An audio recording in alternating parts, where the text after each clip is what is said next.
जय जय राम जय सिया राम। रामायण केवल श्री राम और रावण की कहानी नहीं है, इसमें कई सारे महत्वपूर्ण चरित्रों का वर्णन मिलता है, जिसमें लंकापति रावण का पुत्र मेघनाथ और मेघनाथ की पत्नी सुलोचना भी शामिल है। मेघनाथ का एक नाम इंद्रजीत भी था और यह नाम उसको पराक्रम और बहादुरी के लिए दिए गए थे। जब वह जन्म लिया तो वह बाकी बच्चों की तरह रोया नहीं था, बल्कि शेर की तरह दहाड़ा था। मेघनाथ को ब्रह्मा जी से वरदान प्राप्त था कि यदि वह अपने कुलदेवी के मंदिर में यज्ञ पूर्ण करके अगर किसी युद्ध क्षेत्र में जाता है तो उसका शत्रु भी कोई बाल बांका नहीं कर सकता। यहाँ तक कि यदि उसकी शक्तियों की बात किया जाए तो नागपाश अस्त्र से मेघनाथ स्वयं भगवान विष्णु के अवतार राम और शेषनाग के अवतार लक्ष्मण को भी नागपाश अस्त्र से बांध लेता था और पूरी वानरों सेना में संकट का माहौल छा गया था। इस वजह से इस मेघनाथ का एक नाम इंद्रजीत पर था, क्योंकि उसने इंद्र पर विजय प्राप्त कर ली थी। जिसके बाद भगवान ब्रह्मा ने मेघनाथ को आदेश दिया कि तुम उनका सिंहासन वापस कर दो। इसके बाद मेघनाथ ने उस इंद्र के सिंहासन को वापस कर दिया। तब से इस मेघनाथ का एक नाम इंद्रजीत भी पड़ गया। वैसे लेकिन आखिरकार देखा जाए तो लक्ष्मण ने मेघनाथ का आखिरकार वध कर ही दिया। लक्ष्मण ने अपने बाणों से मेघनाथ का सर काट करके धड़ से अलग कर दिया, लेकिन सुलोचना में इतनी सततता थी कि मेघनाथ का कटा सिर भी जोर जोर से हंसने लगा था। आखिर क्या है यह सुलोचना और मेघनाथ की पूरी कहानी? आज की इस वीडियो में मैं आप लोगों को इस सुलोचना और मेघनाथ की पूरी कहानी में विस्तार से बताऊंगा, ताकि शायद आपको पता भी नहीं होगा। वैसे यदि देखा जाए तो मेघनाथ जो रावण का पुत्र था और रावण के पिता थे ऋषि विश्रवा। तो ऋषि विश्रवा ने 2 विवाह किए थे। एक पत्नी का नाम था देवांगना, जिनके पुत्र कुबेर और देवांगना जो ऋषि भारद्वाज की पुत्री थी, और दूसरी जो पत्नी थी ऋषि विश्रवा की वह थी कैकसी, जो दैत्यराज सुमाली की पुत्री थी।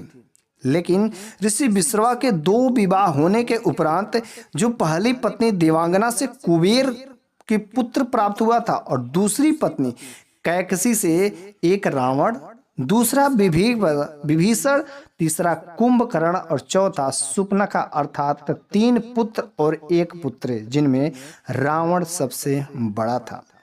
रावण का विवाह जो है मंदोदरी से हुआ था, जो अप्सरा हेमा की पुत्री थी, और फिर मंदोदरी को मायासुर ने गोद लिया था।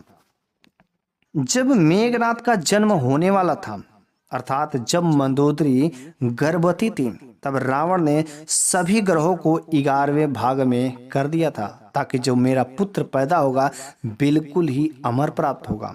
लेकिन शनि महाराज वह मौका पा करके 11वें से 12वें में चले गए।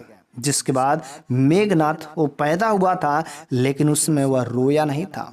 और वह मेघनाथ जब पैदा हुआ तो शनि के स्थान बस बदलने से वह मेघनाथ अमर नहीं हो पाया। जिसके बाद उस रावण ने पूरा उसी शनि को अपने पैरों तले रखा था।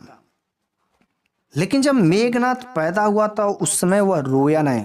जिस समय वह जन्मा उस समय मेघों का नाद हुआ, बादलों की गड़गड़ाहट हुई, बादलों की कड़कड़ाहट हुई, बिजली कड़की। इसके वजह से रावण ने अपने पुत्र का नाम मेघनाद रख दिया, ताकि मेघों की गर्जना। वैसे मेघनाद शुरू से ही बहुत ही बड़ा प्रतापी कुशल योद्धा भी था। मेघनाथ ने अपने गुरु शुक्लाचार्य से सब प्रकार की विद्या शिक्षा ग्रहण कर ली तथा अपने कुल देवी से भी अनेक प्रकार की शक्तियां ग्रहण की। जब उसके पास काफी शक्तियां ग्रहण होने के बाद उसने इंद्रजीत पर भी एक बार जो है हावी बोल दिया था और सभी देवता बिल्कुल ही परास्त हो गए थे। तब मेघनाथ को मनाने के लिए ब्रह्मा जी ने वहां पर गए थे और इंद्रजीत का सिंहासन वापस लौटा है। उसके बाद से मेघनाथ का एक नाम जो है इंद्रजीत भी पड़ गया। लेकिन वहां पर उस मेघनाथ ने ब्रह्मा जी से एक वरदान मांग लिया। उसने मांगा कि मुझे आप अमर बना दीजिए, लेकिन ब्रह्मा जी ने कहा ये अमरता का वरदान मैं किसी को नहीं दे सकता, इसके बजाय तुम दूसरा कुछ वरदान मांग लो। फिर ब्रह्मा जी से वह मांगा कि जो भी पुरुष या जो भी व्यक्ति कोई भी हो जो लगातार 14 वर्ष तक सोया नहीं हो, ना तो कुछ खाया हो ना तो पिया हो, वही मेरे को वध कर सकता है, वही मेरे को मार सकता है। इसके बाद 14 वर्षों तक राम के भाई छोटे भाई लक्ष्मण ने 14 वर्षों तक ना तो कुछ खाया था, ना तो पिया था, ना तो सोए थे, और उनके द्वारा उस मेघनाथ का वध हुआ था। मेघनाथ के यदि पास देखा जाए तो एक से बड़े बड़े अस्त्र से उन्होंने ब्रह्मा जी से ब्रह्मास्त्र भी प्राप्त कर लिया था, और भगवान शिव का, भोले बाबा का हिमालय पर जाकर के बहुत कठोर तपस्या करने के बाद उनसे पशुपतास्त्र भी अर्जित कर लिया था, और भगवान विष्णु से विष्णु अस्त्र भी प्राप्त कर लिया था। और उसके बाद जब वह युद्ध क्षेत्र में उछला तो बिल्कुल ही सेनाओं में हलचल मच गई। वैसे यदि देखा जाए तो मेघनाथ बहुत ही पितृभक्त था, वह पिता का आज्ञा का मानने वाला था। वो पता था कि भगवान राम जो है वह वैष्णव अवतार है, उसके बावजूद भी वह अपने पिता का कहना मानने वाला था, पिता का आदेश का पालन करने वाला था। उसको पता था कि पराजय हो जाएगी, लेकिन उसके बावजूद भी अपने पिता का आज्ञा मानकर वह युद्ध क्षेत्र में उतरा। लेकिन जब पहले दिन जब मेघनाथ अपने पूरा कौशलता के साथ में जब वह युद्ध क्षेत्र में उतरता है तो पूरी जो सुग्रीव की सेना रहती पूरे खलबली मच जाती है, बल्कि मेघनाथ सुग्रीव के सेना पर, सभी बानरों सेना पर भारी पड़ जाती है। और दूसरे दिन आखिर उस मेघनाथ ने अपने नागपाश अस्त्र को छोड़ करके भगवान राम और उनके छोटे भाई लक्ष्मण को भी नागपाश अस्त्र में बांध ही लिया था। उसके बाद वही हनुमान जी ने गरुड़ महाराज को ला करके नागपाश से मुक्त किया था। फिर उसके बाद हुआ क्या, तीसरा दिन जब युद्ध हुआ तो फिर से मेघनाथ भगवान राम पर भारी पड़ गया और उस लक्ष्मण को शक्ति बाण छोड़ करके शक्ति बाण लग गई। लक्ष्मण जो मूर्छित अवस्था में पड़ गया। फिर जो है बिना सोचे समझे तुरंत वह हनुमान जी ने, किसी प्रकार का डर तो उन्हें लगने वाला है नहीं, तुरंत वह लंका में गए और लंका में से जाकर के सुसैन वैद्य को लाया, और सुसैन वैद्य ने उन्हें संजीवनी बूटी लाने का आदेश दिया। तो हनुमान जी ने संजीवनी बूटी ला करके लक्ष्मण को फिर से होश मूर्छित अवस्था से सही किए थे। उसके बाद तब जाकर के अगला दिन लक्ष्मण ने उस मेघनाथ का वध किया था। लेकिन जब लक्ष्मण ने मेघनाथ का वध किया तो उस समय मेघनाथ का सर काट करके कहीं इधर उधर नहीं रखे, क्योंकि उसकी पत्नी सुलोचना जो थी बहुत ही सतत थी, उसका अस्तित्व बहुत अच्छा था। वह बाकी औरतों जैसे नहीं थी कि जैसा कि वह जरूर राक्षसी खानदान में थी, लेकिन उसकी पत्नी सुलोचना बिल्कुल ही पवित्र आत्मा थी। वह जो है पत्नी धर्म को मानने वाली थी, बिल्कुल सीता जैसे पवित्र थी। वह बार बार इन कामों से मना करती थी, लेकिन वह पतिव्रता थी। इस वजह से लक्ष्मण को पता था, तो लक्ष्मण ने उसके सर को काटकर भगवान श्री राम के चरणों में रख दिया।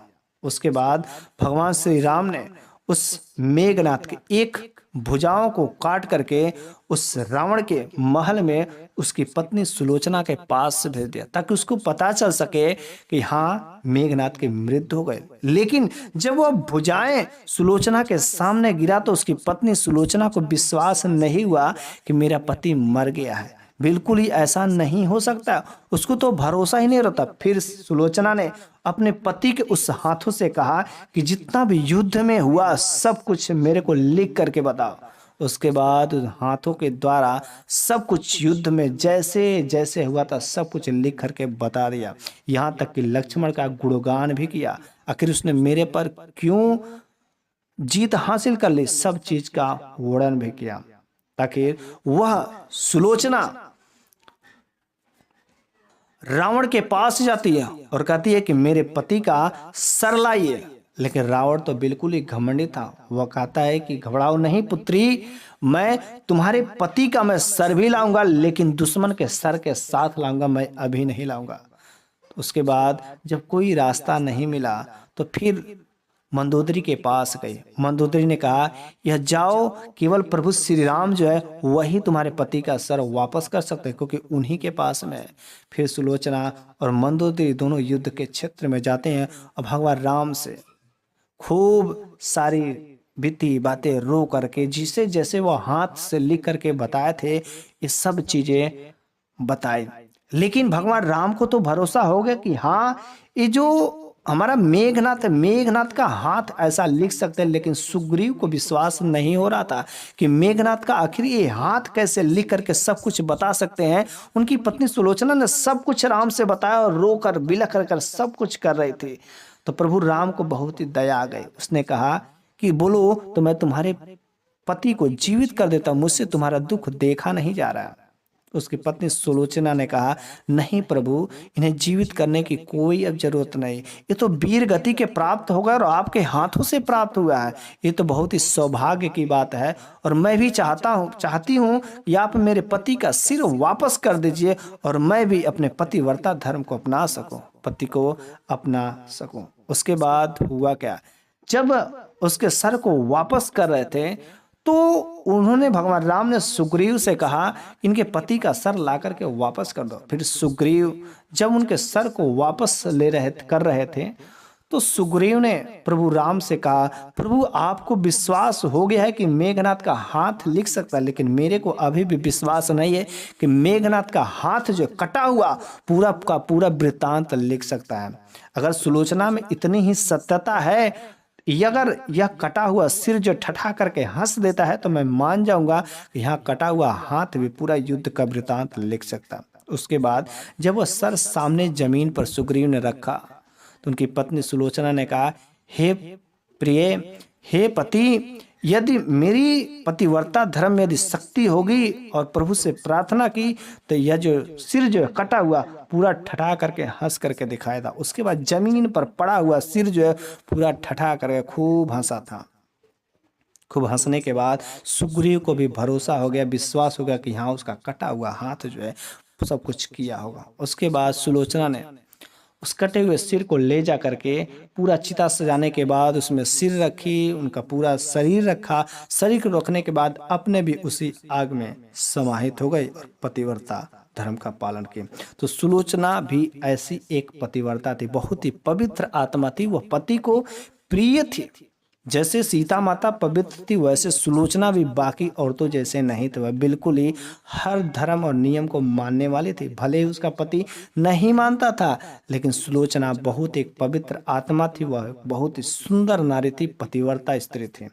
तो मैंने आपको इस वीडियो में मेघनाथ और उसकी पत्नी सुलोचना का वाकया मैंने सुनाया। शायद आप ये कहानी जानते थे कि नहीं जानते थे, आप कमेंट बॉक्स में जरूर बताइएगा। उसके साथ साथ इस वीडियो में मैंने जो कुछ भी बताया, अगर मुझसे कोई त्रुटि हुई होगी तो आप मुझे माफ़ जरूर कर दीजिएगा। जय जय राम।